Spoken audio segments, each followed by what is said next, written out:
तो इस वीडियो में हम डिस्कस करते हैं कि what is the difference between ECC and एस4 हाना। ये आपको इंटरव्यू में पूछने जाने वाला सबसे इम्पोर्टेंट सवाल है। ठीक है, अगर आप फ्रेशर एज अ फ्रेशर आप कोई भी मतलब इन कंपनी में जा रहे हो, तो अगर आप इंटरव्यू देते हो तो ये क्वेश्चन आपको ज़रूर पूछा जाएगा एज अ फ्रेशर्स। ओके, आपको अगर आप एक्सपीरियंस हो तो ये इतना कुछ पूछता नहीं है, लेकिन एज अ फ्रेशर आप जा रहे हो तो ये आपको क्वेश्चन जरूर पूछेगा कि what is the difference between ECC and एस4 हाना। तो देखिए, मैं आपको समझाता हूँ। Most of the important point है यहाँ पे। Most of the important point में तुमको समझाऊंगा कि क्या डिफरेंस है। आपको वही अगर इंटरव्यू में पूछे जाते हैं तो वही पॉइंट बताना है। उसके अलावा अगर नहीं भी बताए तो भी कोई दिक्कत नहीं है। तो अभी हम देख रहे हैं difference between ECC and versus एस4 हाना। ठीक है, तो देखिए, ये है हमारा ईसीसी, ये है हमारा एस4 हाना।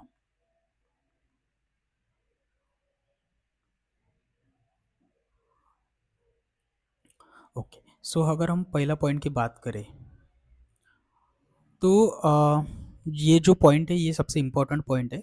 ठीक है, सो ध्यान से देखिए। ये जो ईसीसी सिस्टम है, ईसीसी सिस्टम, ठीक है, तो ये ईसीसी सिस्टम में क्या है, यहाँ पे बेसिकली मॉड्यूल्स एक ही इसमें अवेलेबल है। जैसे एमएम है, एसडी है, एचआर है, और भी बहुत सारे मॉड्यूल, ठीक है, वो ईसीसी में इंक्लूड है।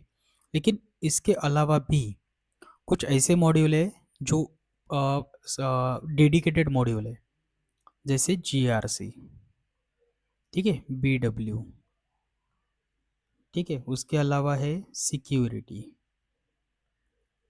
सॉल्यूशन मैनेजर, ठीक है, S C M C R M, S C M C R M. So इसके जैसे जो मॉड्यूल है वो बेसिकली ये डेडिकेटेड मॉड्यूल है,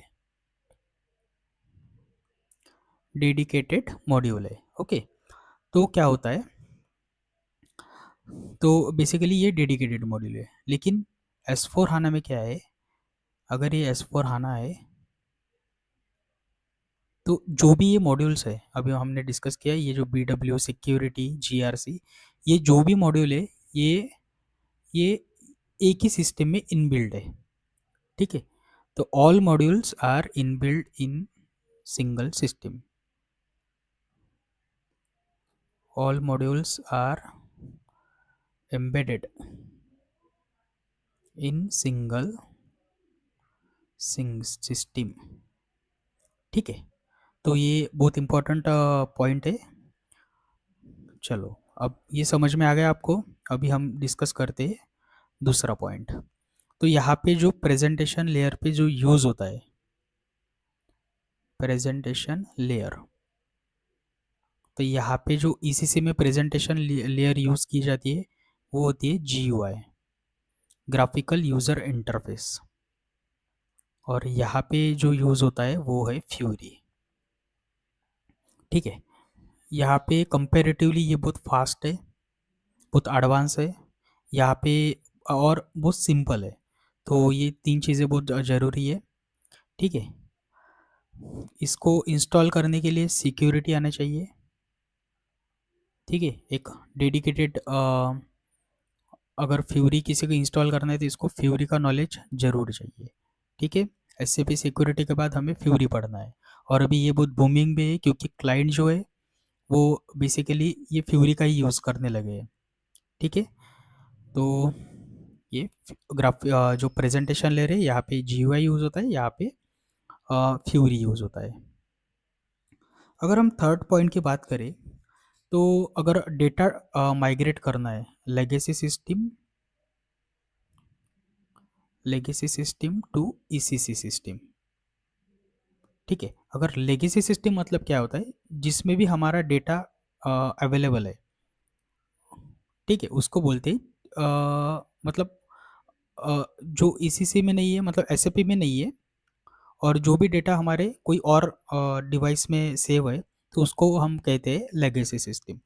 तो बेसिकली अगर हमें डेटा ट्रांसफ़र करना है लेगेसी सिस्टम टू ईसीसी, तो उसके लिए जो ट्रांजैक्शन कोड यूज़ करते हैं या फिर टूल यूज़ करते हैं, उसे बोलते हैं LSMW, legacy system migration workbench. ठीक है, आपको यहाँ पे लिख देता हूँ, लेगेसी सिस्टम माइग्रेशन वर्कबेंच। ठीक है, ये है उसका ये टूल माइग्रेशन के लिए यूज़ किया जाता है। फिर S/4HANA में जो अगर ECC टू S/4HANA अगर डेटा माइग्रेट करना है या फिर legacy system to S/4HANA migrate करना है, तो हमारे पास टूल है LTMC। ठीक है, LTMC that is legacy transfer migration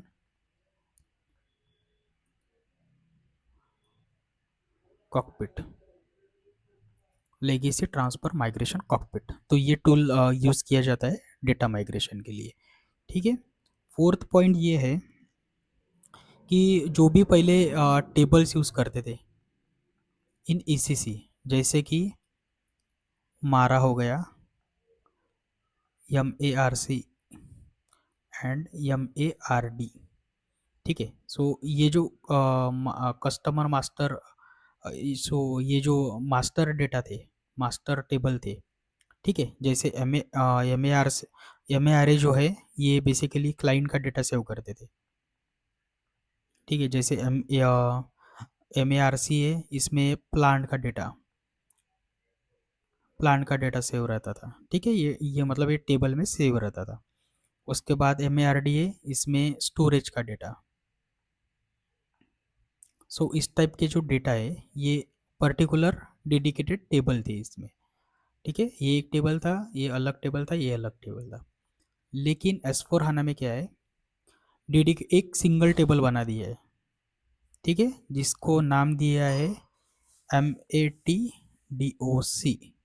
that is called material document. ठीक है, जिसको नाम दिया है मटेरियल डॉक्यूमेंट। तो S/4HANA में एक ही टेबल है जिसमें ये पूरा डेटा सेव रहता है।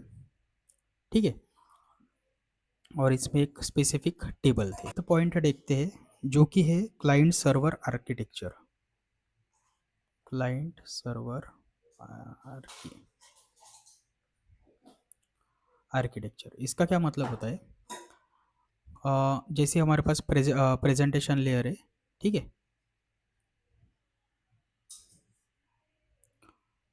आर जैसे हमारे पास R3 आर्किटेक्चर है। ठीक है, तो R3 आर्किटेक्चर में क्या है, हाँ, ये है डेटाबेस, ये है प्रेजेंटेशन लेयर, और ये है हमारे पास एप्लीकेशन लेयर। ठीक है, तो हमारे पास ये सिस्टम अवेलेबल है। तो जैसे कुछ रिक्वेस्ट क्लाइंट ने या फिर कंसल्टेंट ने भेजी, वो यहाँ से जाएंगी। ठीक है, यहाँ पे रिस्पॉन्स करेंगी, फिर डेटाबेस में से डेटा फेच करके ये फिर प्रेजेंटेशन लेयर में दिखाएगी। तो बेसिकली ये है क्लाइंट सर्वर आर्किटेक्चर। लेकिन इसमें क्या होता है S/4HANA में, जो यहाँ पे यूज़ होता है वो in memory database, in memory database. In memory database मतलब क्या होता है, बेसिकली जो भी डेटा सेव होता है, ये इस टाइप में से ना सेव होके ये डायरेक्टली जो है ये रैम में सेव होता है। ठीक है, जैसे ये डिस्क में सेव नहीं होता है, ये रैम में सेव होता है। ठीक है, तो इससे क्या होता है, बहुत फास्ट रिस्पॉन्स आता है, टाइम बहुत कम लगता है। ठीक है, और ये बहुत रिस्पॉन्सिव होता है। ठीक है, डायरेक्टली सेव डिस्क में सेव ना होके ये रैम में होता है, तो ये कई गुना मतलब 100 गुना ये फास्टर बना देता है। ठीक है, तो इस वजह से ये इन मेमोरी डेटाबेस है। और यहाँ पे जो यूज़ होता है वो क्लाइंट सर्वर आर्किटेक्चर यूज़ होता है। सो ये डिफरेंस है ईसीसी वर्सेस एस4 हाना का। तो बने रहिए, चैनल को सब्सक्राइब कीजिए। Thank you.